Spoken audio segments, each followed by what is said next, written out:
Olá, tudo bem? Essa aula é especificamente sobre prescrição. Nós vamos começar falando sobre algumas noções gerais do que é a prescrição. Então, de regra, o Estado tem um tempo para punir o suposto infrator penal. Se esse tempo for alcançado, não há mais, de regra, como o Estado punir o sujeito. Por que eu falo de regra? Porque existem exceções. As exceções são os crimes imprescritíveis previstos lá na Constituição Federal, que na verdade não é um crime único, é um conjunto de crimes, que são os crimes de racismo e os crimes praticados por grupos armados contra o Estado Democrático do Direito. Eu friso na questão do racismo porque a gente tem dentro da lei de racismo uma série de condutas criminalizadas. E mais recentemente nós tivemos a injúria racial, que antes era prevista no Código Penal, deslocada para a lei de racismo e aí oficialmente constituindo uma modalidade de racismo e, portanto, imprescritível. Abordadas essas noções gerais, nós vamos especificamente conhecer as chamadas espécies de prescrição. A primeira delas é a prescrição da pretensão punitiva em abstrato. Como o próprio nome indica, nós vamos olhar para a pena em abstrato. E toda vez que a gente analisa a prescrição, a gente pensa no pior cenário possível. Quando eu tenho o cometimento de um crime, o pior cenário possível é a aplicação da pena máxima. Então, para fins de prescrição, eu olho para o tipo penal e busco a pena máxima. A pena máxima não representa imediatamente qual é a prescrição. Nós vamos ver na sequência que eu pego essa pena máxima e aplico numa espécie de tabela imaginária decorrente do texto do artigo 109 do Código Penal. O que nos interessa aqui é que essa primeira modalidade de prescrição, ela vai se ocupar da pena em abstrato, ou seja, da pena prevista abstratamente no tipo penal. E aí, por isso, é que a gente vai considerar como parâmetro para buscar o prazo prescricional a pena máxima. Segunda espécie de prescrição é a prescrição da pretensão executória. E aqui eu coloco, que ela ocorre após o trânsito em julgado da sentença condenatória e utiliza a pena aplicada. Para falar dessa modalidade de prescrição, eu preciso fazer uma pequena digressão no conteúdo. Por que eu falo em digressão? Porque quando nós falamos na possibilidade de execução antecipada da pena, nós tivemos todo um movimento jurisprudencial sobre a possibilidade ou não de prisão a partir de decisão condenatória de segunda instância. A jurisprudência do STF por um tempo admitiu isso e depois voltou atrás e passou a não mais admitir a execução antecipada da pena. E isso tem reflexo direto nessa modalidade de prescrição chamada prescrição da pretensão executória. Por quê? Porque essa prescrição, ela nasce a partir do momento em que o Estado pode exigir a execução da pena. E pela jurisprudência antiga, nós podíamos exigir o cumprimento da pena já a partir da condenação, sem a necessidade de trânsito em julgado.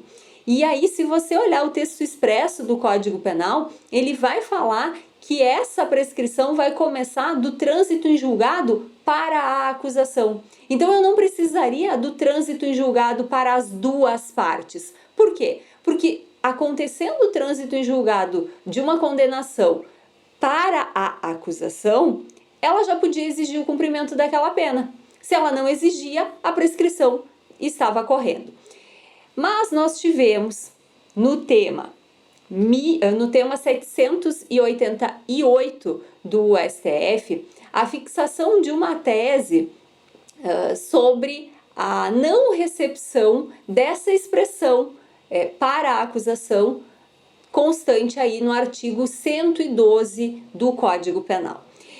O que o STF fez? Ele modulou os efeitos, então se entendeu que todos os processos criminais que já tinha acontecido o trânsito em julgado para acusação até o dia 12/11/2020, a gente aplica a literalidade da legislação, ou seja, conta a prescrição executória a partir do trânsito em julgado para a acusação. A partir de 12/11/2020, a gente vai considerar não recepcionada essa expressão da acusação, né, porque seria incompatível com o texto constitucional, de forma que, pela Constituição, eu só posso considerar condenado e eu só posso exigir o cumprimento da pena criminal depois do trânsito em julgado para as duas partes. Então, a gente vai, a partir de 12/11/2020, considerar que a prescrição da pretensão executória só começa a correr depois do trânsito em julgado para as duas partes, para a acusação e para a defesa. Essa modalidade de prescrição, ela vai considerar a pena em concreto, ou seja, a pena que o juiz aplicou e que transitou em julgado. Dito isso, seguimos a nossa lista de espécies de prescrição. Agora vamos para a prescrição da pretensão punitiva superveniente. Agora sim, nós consideramos uma situação em que ocorreu o trânsito em julgado para acusação, mas a defesa não se conformou e fez um recurso. Então, nós temos como pior cenário, fixado agora, aquela condenação que transitou em julgado para acusação, mas como tem um recurso defensivo, a situação pode melhorar. Como o recurso não é da acusação, piorar não tem como, mas melhorar sim. E aí eu vou poder recontar a prescrição usando a pena concretamente fixada.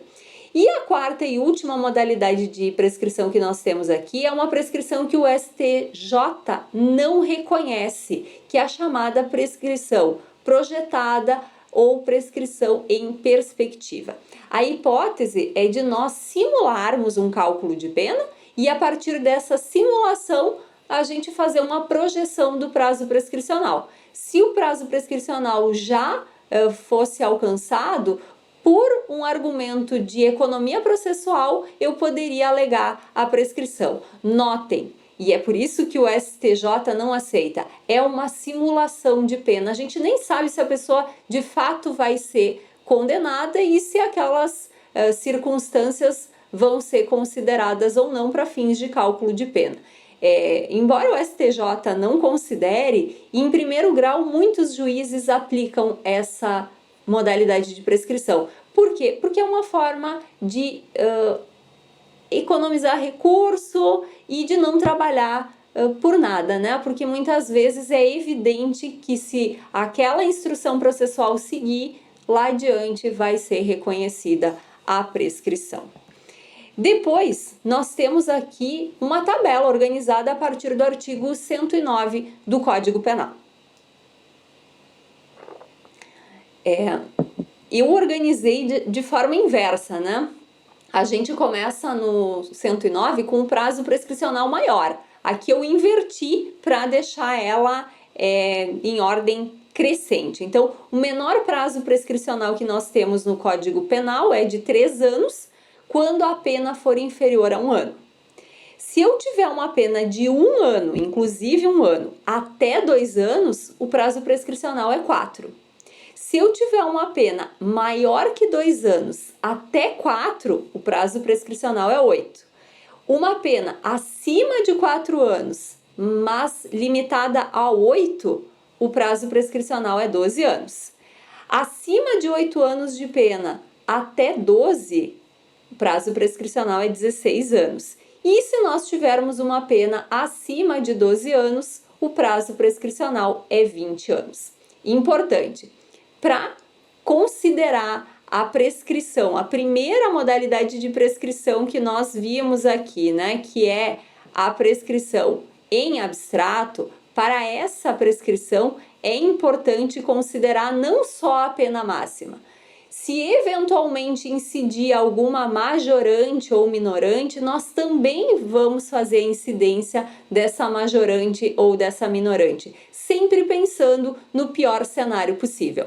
Por que eu faço uma majorante incidir e não uma agravante? Porque lá no cálculo da pena, nós vimos que quando se tem primeira e segunda fase, ou seja, as circunstâncias judiciais do artigo 59 na primeira fase, ou agravantes e atenuantes na segunda fase, que estão lá do artigo 61 ao 65 do Código Penal, nós temos que respeitar os limites de pena mínima e pena máxima. Então, o pior cenário não vai ultrapassar a pena máxima. Agora, quando nós pensamos em majorantes e minorantes, que é a terceira fase do cálculo da pena, nós podemos ultrapassar os limites de pena mínima e pena máxima. E é por isso que as majorantes e minorantes devem ser consideradas para fins de cálculo da prescrição em abstrato. Depois disso, eu coloco aqui algumas observações, né? A primeira dessas observações é em relação ao prazo prescricional pela metade, quando nós tivermos um menor de 21 na data do fato ou um maior de 70 anos na data da sentença. E importante, data da sentença para o maior de 70 anos. Se nós tivermos a pessoa fazendo 70 anos, já quando tiver em grau recursal no TJ, eu não posso contar a prescrição pela metade. Além disso, contar a prescrição pela metade significa encontrar na tabela do 109 qual é o prazo prescricional e, a partir disso, reduzir ele pela metade. Eu não pego a pena e divido pela metade, eu pego o prazo prescricional e divido pela metade. Não comentei, mas lá na Lei de Drogas nós temos um prazo prescricional menor, que é o prazo prescricional para o artigo 28. O artigo 28 é o artigo de posse de drogas para consumo pessoal. Nós temos decisão recente do STF que considera que até 40 gramas de maconha, especificamente de maconha, não vai ser considerado o crime do artigo 28, mas o artigo 28 continua abrangendo uma série de outras condutas. Então, posse de qualquer outra droga, né? Cocaína, haxixe, crack, se for para consumo pessoal, a gente faz o enquadramento aí. E nesse fato que não tem pena privativa de liberdade, nós vamos usar o prazo prescricional de 2 anos, e isso está previsto lá dentro da Lei de Drogas. Então, se nós tivermos um agente menor de 21 na data do fato ou maior de 70 na data da sentença que comete esse crime de posse de drogas para consumo pessoal, o prazo prescricional é apenas 1 ano. Depois, nas observações, eu coloco que existem 2 tipos de causas, as impeditivas e as interruptivas da prescrição. As impeditivas são aquelas que pausam, ou seja, a gente para momentaneamente e depois retoma do ponto que havia parado. E as interruptivas são aquelas que zeram, ou seja, faz um corte na contagem da prescrição e depois recomeça todo o prazo prescricional novamente. Quais são essas causas? Bom, as impeditivas da prescrição. Primeiro, enquanto não resolvida em outro processo, questão de que dependa o reconhecimento da existência do crime. Exemplo, eu tenho um sujeito que é acionado criminalmente por abandono material, mas ele diz que ele não é o pai. Então, eu dependo de uma ação civil de reconhecimento de paternidade para saber se de fato existiu ou não esse crime. Segunda hipótese, enquanto o agente cumpre pena no exterior. Então, o sujeito está fora do Brasil cumprindo pena, aqui não vai correr o prazo prescricional. Terceira hipótese, isso foi acrescentado pelo pacote anticrime, né? Na pendência de embargos de declaração ou de recurso aos tribunais superiores quando inadmissíveis. Então, se foi feito um recurso meramente protelatório para conseguir uma prescrição, a gente tem aqui a hipótese de que isso não vai, durante o período aí de espera para o julgamento desse recurso nos tribunais superiores, não vai contar o prazo prescricional. E quarta hipótese, enquanto não cumprido ou não rescindido o acordo de não persecução penal, o ANPP. Depois, nós temos aquelas situações que vão zerar a contagem da prescrição. E eu diria que essas são as mais importantes. Porque é como se nós criássemos blocos. Um tempo 1 de contagem de prescrição, aí zera pelo recebimento da denúncia ou da queixa e começa a contagem de um tempo 2. Nos crimes dolosos contra a vida, a pronúncia e a decisão que eventualmente no recurso confirmar a pronúncia também vão zerar a contagem da prescrição. E depois nós temos a publicação da sentença condenatória e a publicação dos acórdãos que confirmam a condenação. E o inciso 5º aí fala em início ou continuação do cumprimento da pena e o inciso 6º, a reincidência. Então, se a gente imaginar uma linha de toda a persecução penal, da data em que o fato foi cometido, começa a contagem de um primeiro tempo.